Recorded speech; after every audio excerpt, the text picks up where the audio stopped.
sejam bem-vindos a mais um vídeo do canal e hoje a gente vai falar sobre Fahrenheit 451 do Ray Bradbury. Inicialmente, não deixa de já se inscrever no canal se você ainda não é inscrito, de ativar as notificações para você não perder nenhum vídeo que vai sair por aqui e de já deixar o seu like para você não esquecer.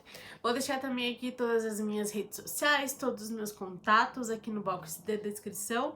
Meu link geral da Amazon, lembrando que comprando por lá eu ganho uma pequena comissão e você não paga nada mais por isso. Vamos então falar sobre Fahrenheit 451. Esse livro, né, essa distopia escrita em 1953 pelo Ray Bradbury. Ela que foi escrita em 1953, mas não deixa de ser muito atual.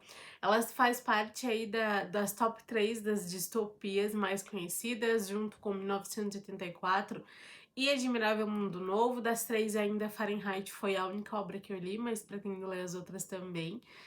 E eu fiz essa leitura junto com o pessoal do Clube Lumen e com certeza está no top aí de melhores do ano, de favoritos do ano, com toda certeza. Esse livro, ele já me pegou lá na introdução, escrita por Neil Gaiman. Gente, a introdução, assim, eu acho que ela foi excelente para esse livro. Eu já tinha muita vontade de ler. Depois, assim, que a gente começa a ler a introdução, dá muito mais vontade. Eu acho que foi perfeita. Foi um acaso, assim, que juntou muito bem, sabe? Com a escrita, enfim. Uma excelente tradução. Uma tradução, assim, perfeita, que eu já me emocionei logo na introdução. Então, eu sabia que não iria deixar de estar no top aí das listas de melhores leituras do ano. Então, aqui a gente vai conhecer a história de Guy Montag, né? Que vive aí, pra nós, num futuro distópico. O Gui, ele é bombeiro, assim como foi seu pai, como foi seu avô. Então é como se fosse predestinado, né, o que ele seria, que, né, como todos os outros foram bombeiros, ele também era bombeiro. Mas ele não era um bombeiro comum, né, ele não salvava pessoas, pelo contrário, né, ele ateava fogo nos livros, e indiretamente ele matava as pessoas também, né, sendo internamente ou externamente. Certo dia, ele vai estar andando na rua ali pelo seu bairro e vai conhecer uma garota chamada Clarice. E essa garota vai começar a conversar com ele. Então, nesse futuro distópico em que eles vivem, conversa não é uma coisa muito comum, né? Não é comum as pessoas conversarem. Não é muito comum ter esse contato pessoal, porque como é uma distopia, eles vivem em muita tecnologia. Então, a televisão deles é interativa, é como se fosse um Big Brother da vida real. Eles participam dos programas de TV da própria casa. A casa ela é cercada de telas, enfim, vou falar mais no decorrer do vídeo sobre isso. E aí essa menina puxa papo com o Gui e ele fica muito surpreso com a forma que ela vê a vida, que ela leva a vida de uma forma mais leve. E ele fica muito curioso com essa garota, ele começa a pensar fora da caixa, ele começa a olhar pro céu, a sentir a chuva, coisa assim que ele nunca tinha dado bola, coisa que ele não notava, não percebia, que era coisas corriqueiras do dia a dia, sabe? Ele não apreciava os momentos, não apreciava os detalhes. Aí ele, né, ele tem a rotina dele de bombeiro, faz o seu plantão, precisa ir queimar os livros, e esses livros, as pessoas que têm, né, guardam livros em casa, elas guardam livros escondidos, né, pra que nenhum vizinho ache, nenhum vizinho denuncie, porque senão, né, os vizinhos denunciam e os bombeiros chegam até a casa, fazem a busca, e se por acaso for encontrado livros, esses livros são queimados. Então essa era a rotina do Guy, né, ele já estava acostumado com isso, pra isso era normal, né. E até que depois dessa conversa com a Clarice, ele começa a se questionar por que as pessoas guardavam livros, por que as pessoas se importavam tanto com essas obras, porque muitas vezes as pessoas eram capazes de dar a própria vida por causa dos livros. Então ele achava que não poderia ser por acaso, não poderia ser por um mero objeto, mas que tinha alguma coisa de diferente. Deveria haver alguma coisa diferente nesses livros. E ele começa a ficar curioso porque as pessoas tratavam, né, os livros dessa forma, porque que elas davam a própria vida pelos livros. Até que um certo dia, quando ele foi chamado, né, porque houve uma denúncia de uma pessoa que tinha livros na casa.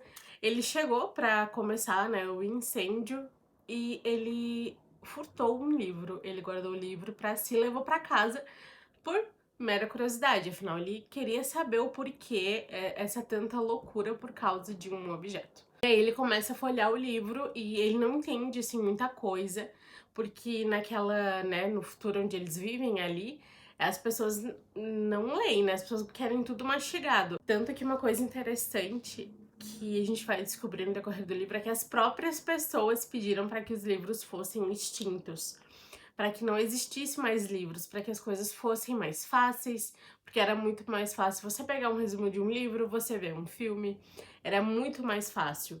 Então, é por causa das pessoas e não necessariamente do governo que os livros foram queimados. Então aí ele chega em casa com um livro e também encontra sua mulher, ele era casado, né? Ele encontra sua mulher deitada, como se estivesse desmaiada, junto com um vidro de remédio ao lado. Mas o mais impressionante é que ela acorda e não lembra de ter tomado esse remédio e começa a viver a vida dela como se nada tivesse acontecido. A vida monótona. Ela fica só em frente às telas, em frente ao celular, em frente a esses programas, né, de interação. Então a casa deles é como se fosse uma sala rodada por telas e que essa mulher ela recebe um script para participar desse programa ao vivo. Como se ela decidisse o destino das pessoas que estão nesse programa. Então as pessoas só conversam assim, as pessoas não se visitam. Então o normal deles, né, é não ter esse contato. E aí o Guy começa a folhear o livro como se fosse uma criança sem entender nada. Mas ele começa a gostar e começa a questionar o seu trabalho, por que ele, né, não deveria queimar. Aí o chefe dele começa a desconfiar, ele começa a voltar no trabalho, enfim, não vou dar muito spoiler. E até que chega um ponto que ele descobre que tem outras pessoas que também fazem o que ele fez, né? Que tentam guardar a importância dos livros, que tentam lutar por isso como se fosse uma espécie de resistência. E é muito legal porque essas pessoas, para não deixarem os livros serem esquecidos, cada um eles guardam, né, tentam decorar o livro inteiro. Por exemplo, uma pessoa responsável por decorar Hamlet, outra é olhar os lírios do campo. Enfim, cada pessoa ela é responsável por memorizar e decorar tal livro, porque caso algum dia esses livros voltem a ser editados, as pessoas conseguem transcrever tudo que aconteceu, né, todas as palavras do livro.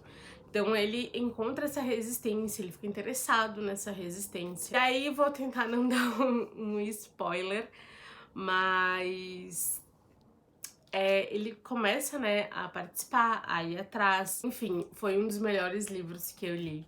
Tem muita referência nesse livro, tanto de leitura quanto de autores, até livros da Bíblia. Gente, é muito bom. Pra quem gosta de livros, não pode deixar de fazer essa leitura. Pra quem gosta de ler, é um dos clássicos aí que com certeza ganhou meu coração. Fácil de ler, eu devorei, me emocionei muito também nessa leitura. Eu acho que ela é essencial pro mundo que a gente vive. É um perigo essa geração que não gosta de ler, que quer tudo, né, muito mais fácil, que quer um resumo muito mais fácil, que é muito fácil você colocar ali no Google, no chat GPT e pegar um resumo pronto. As pessoas, elas não têm interesse em tirar as suas próprias conclusões das leituras, elas se deixam levar pelo que os outros pensam. Então elas não têm, assim, a sua opinião formada. Então esse livro, escrito lá em 1953, é muito atual. Retrata muito, né, os dias de hoje com tanta tecnologia. Nossa, foi um dos melhores livros que eu li mesmo esse ano. Eu fiquei pensando, assim, demais. Marquei muito. Fiquei simplesmente apaixonada. Recomendo, não deixem de ler. E esse livro também me deixou, assim, pensando que a gente precisa ainda mais falar sobre livros, ainda mais recomendar livros, fazer as pessoas a ler, para que as pessoas realmente comecem a gostar de leitura. Espero que vocês tenham gostado dessa resenha aí um pouco rápida para tentar não dar spoiler para vocês. Me conta nos comentários se você já leu essa obra, se você ficou curioso para ler, ou se você já leu alguma das outras duas obras aí do trio da distopia, 1984 ou A Admirável Mundo Novo. Obrigada por assistir até aqui, um beijo e até o próximo vídeo.